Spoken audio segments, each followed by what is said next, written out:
Hello बच्चों, let's read the question. The question says study the figure given below and answer the question. Figure देख के हमें question का answer देना। और क्वेश्चन क्या है?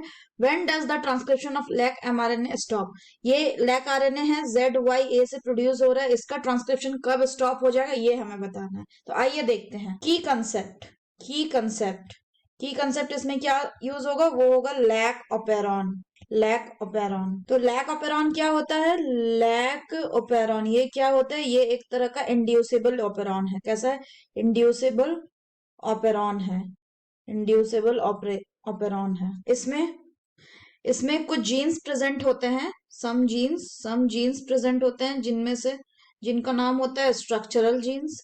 स्ट्रक्चरल जीन्स स्ट्रक्चरल जीन्स जैसे जेड, वाई और ए। जो जेड है ये क्या प्रोड्यूस करता है? जो जेड है ये बीटा गैलेक्टोसिडेज बनाता है, बीटा गैलेक्टोसिडेज बनाता है।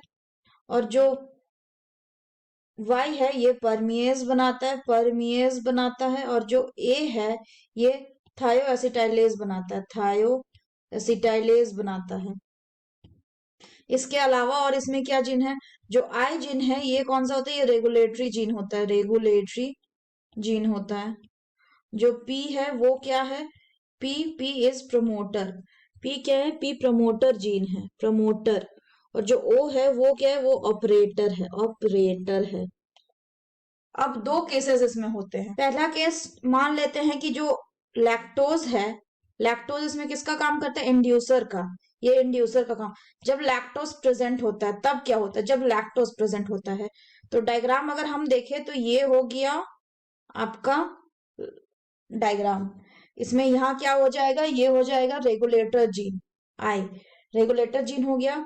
यहाँ हो गया ये प्रमोटर जीन, ये ऑपरेटर जीन, और बाकी इसके बाद 3 स्ट्रक्चरल जीन ZYA, ये 3 एक्स। तो यहाँ पे जो है ये एक एमआरएनए बनाता है, और उस एमआरएनए का जब ट्रांसलेशन होता है तो वो क्या बनता है? वो एक प्रोटीन बनता है। कौन सा प्रोटीन? वो प्रोटीन होता है रिप्रेसर प्रोटीन। ये एक रिप्रेसर प्रोटीन बनाता है। ये रिप्रेसर प्रोटीन क्या करता है? ये रिप्रेसर प्रोटीन यूजुअली मतलब जब लैक्टोज प्रेजेंट नहीं होता है उस टाइम पे ये रिप्रेसर प्रोटीन जाके किसके साथ बाइंड कर जाता है? ये ओ के साथ। ओ यानी ऑपरेटर। जब लैक्टोज एब्सेंट होते हैं तब क्या करता है? ये जो रिप्रेसर प्रोटीन है ये बाइंड कर जाएगा किसके साथ? ऑपरेटर के साथ। तो ऑपरेटर के साथ बाइंड कर जाएगा तो ऑपरेटर क्या हो जाएगा? फ्री नहीं रहेगा, not free. Operator not free होगा तो इससे क्या होगा कि जो प्रमोटर रीजन में जो आरएनए पॉलीमरेज का एक्शन है, आरएनए पॉलीमरेज का जो एक्शन है वो नहीं हो पाएगा, उसका जो एक्शन है वो नहीं हो पाएगा। जिससे क्या होगा? स्ट्रक्चरल जीन का जो ट्रांसक्रिप्शन है, स्ट्रक्चरल जीन्स का जो ट्रांसक्रिप्शन वो क्या है? वो भी नहीं हो पाएगा। तो ये कब का केस हो गया? ये तब का केस हो गया लैक्टोज जब लैक्टोज एब्सेंट है। जब लैक्टोज प्रेजेंट होता है तब क्या होता है? जो लैक्टोज होता है वो बाइंड कर जाता है किसके साथ? रिप्रेसर के साथ। रिप्रेसर के साथ बाइंड कर जाता है तो रिप्रेसर फ्री नहीं होता। रिप्रेसर जो है वो क्या नहीं होता? वो फ्री नहीं होता, नॉट फ्री। अब जब वो फ्री नहीं होता तो वो किसके साथ बाइंड नहीं कर सकता?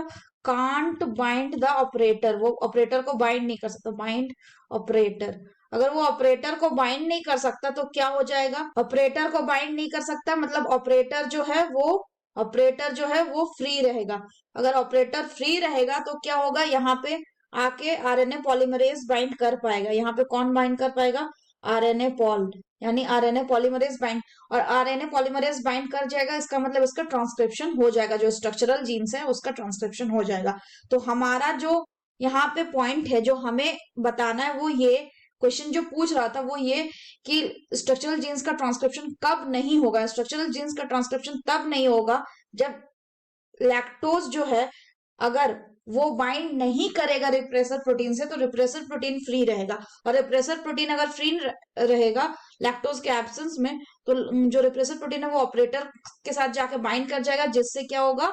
जो ऑपरेटर जो प्रोमोटर रीजन है उसमें जो आरएनए पॉलीमरेज है वो फ्री नहीं रहेगा, और फ्री नहीं रहेगा तो फर्दर वो स्ट्रक्चरल जीन का ट्रांसक्रिप्शन नहीं करा पाएगा। So that's all for the question बच्चों। होप आप सभी को समझ में आया होगा। Best of luck.